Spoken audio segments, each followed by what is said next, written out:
Big debate being sparked already is being sparked by Sheryl Sandberg, the COO of Facebook. She's got a new book called Lean In, Women, Work, and the Will to Lead.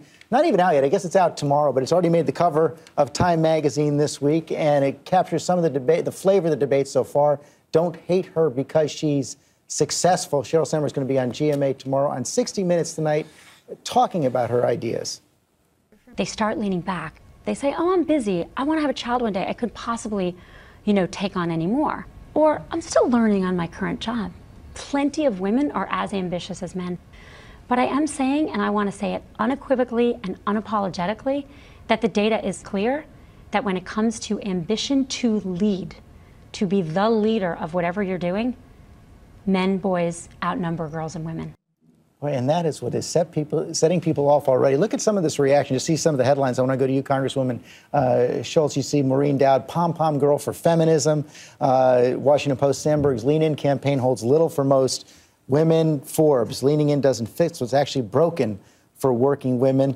She actually asked you to give your Lean In story. And I proudly did so. And just look at the reaction, what the reaction to Sheryl Sandberg's book has done.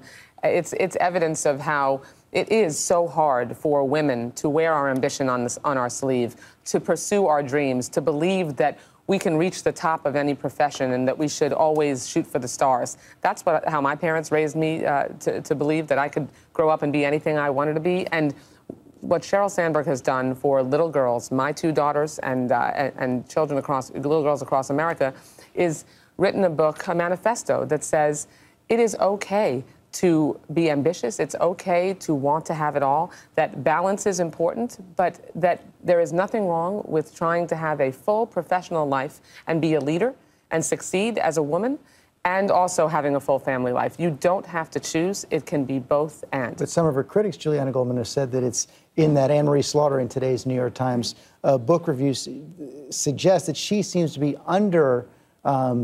emphasizing the kind of real constraints women feel inside the workplace, institutional constraints. So in 2011, when Sheryl Sandberg gave the commencement address at Barnard College, my alma mater, a bunch of my girlfriends and I, we had for days a running email chain about how empowering this message is. And for someone like myself, I don't have children, I'm not married, but I think about my career and I think about how someday I do want to strike that balance. And so it's so important right now to be able to have role models, women having this discussion like Sheryl Sandberg, like Anne-Marie Slaughter, so that we can think about how we're going to be making choices down the road. I take it there's been a lot of resonance about this phrase she has, don't leave before you leave, which is sort of to take yourself preemptively out of the work. Did that strike a chord with you? Yeah, I mean, I think about, last May getting a call from the White House saying, okay, in 24 hours, you're going to be going on a secret trip to Afghanistan.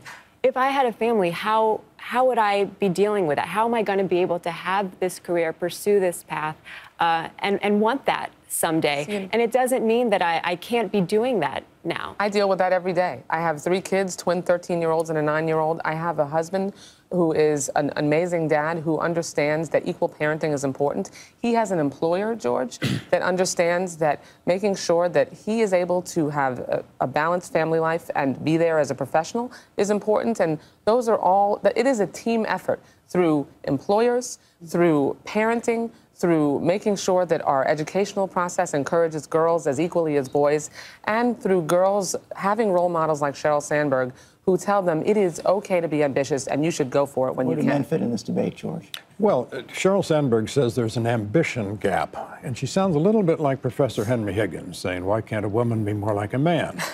Maybe men should be more like women in the sense that they should be more like your husband. I mean, my 4 biggest achievements in life are named John, Jeff, David, and Victoria, the children. And I think we all feel the same way. And when Anne-Marie Slaughter causes a huge national uproar with an article in, I guess, Atlantic saying women can't have it all after all, I have news for her. No one can have it all.